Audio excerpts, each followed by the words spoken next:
कहानी शुरू होती है एक तेज रोशनी वाले ऑब्जेक्ट से जो आसमान से पृथ्वी की ओर तेजी से आ रहा था। न्यूयॉर्क शहर में जोश नाम का एक लड़का अपने टेलीस्कोप से यह नजारा देख रहा था। यह चमकदार बॉल सीधे उस लड़के के घर में उसकी फिश बॉल में आकर गिरती है। सबसे हैरान करने वाली बात यह थी कि उस बॉल ने तेजी से फिश बॉल का सारा पानी सूख लिया। जोश यह सब देखकर हैरान था कि आखिर यह चीज क्या है। अगले सीन में 3 महीने बीत चुके हैं। हम एक बार फिर उसी तरह की बॉल को तेजी से जमीन की तरफ आते हुए देखते हैं, लेकिन यह पहली वाली से काफी बड़ी थी। दरअसल यह एक फायर बॉल थी जो सीधे लिबर्टी आइलैंड के पास पानी में क्रश हुई। जैसे ही आग बुझी, वह बॉल सफेद सूट पहने हुए एक आदमी के रूप में बदल गई। वह आदमी बहुत अजीब तरह से चलता हुआ शहर के अंदर से गुजरता है। पृथ्वी के लोग उसे अजीब नजरों से देख रहे थे। तभी सड़क पार करते हुए वह एक कार से जोरदार तरीके से टकराता है।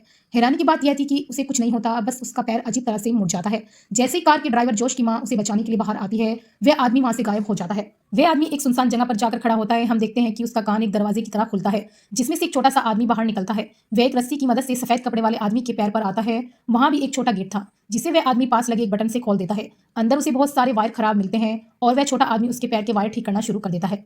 इसी दौरान पैर को कंट्रोल करने वाले आदमी उसके दिमाग के कंट्रोल रूम के पास जाता है। यह सब देखकर हमें पता चलता है कि यह कोई आदमी या एलियन नहीं है, बल्कि यह तो पूरी की पूरी एक स्पेसशिप है। इससे छोटे आदमियों वाले एलियंस का एक ग्रुप कंट्रोल कर रहा है। हमें पता चलता है कि इस शिप के सभी क्रू मेंबर्स को नंबर से बुलाया जाता है।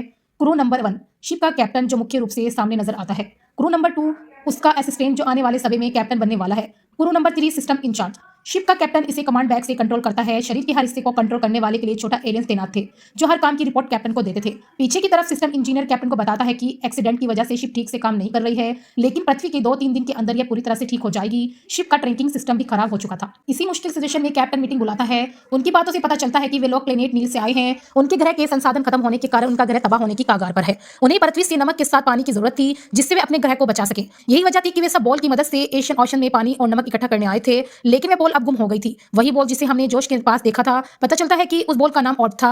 सभी एलियंस इसी ऑर्ब को ढूंढने के लिए पृथ्वी पर आए हैं। पृथ्वी पर मौजूद नमक नील प्लेनेट को कई सालों तक ऊर्जा दे सकता था, इसलिए उन्होंने पृथ्वी पर आने का फैसला किया था। इधर जोश अपनी खिड़की से उस इंसान जैसे दिखने वाले शिप को देख लेता है और जल्दी से अपनी मां को बुलाता है। पता चलता है कि जोश की मां वही लेडी थी जिसकी कार से वे ह्यूमन शिप टकराया था। वे दोनों जल्दी से उस शिप के पास जाते हैं और वह लेडी उस शिप से सॉरी कहने लगती है। शिप के अंदर बैठे एलियंस उस लेडी को देखकर घबरा जाते हैं। बाहर से शिप इंसान जैसा लगता था, लेकिन उसे कंट्रोल करने वाले एलियंस यह नहीं जानते थे कि इंसानों से कैसे बर्ताव करना है।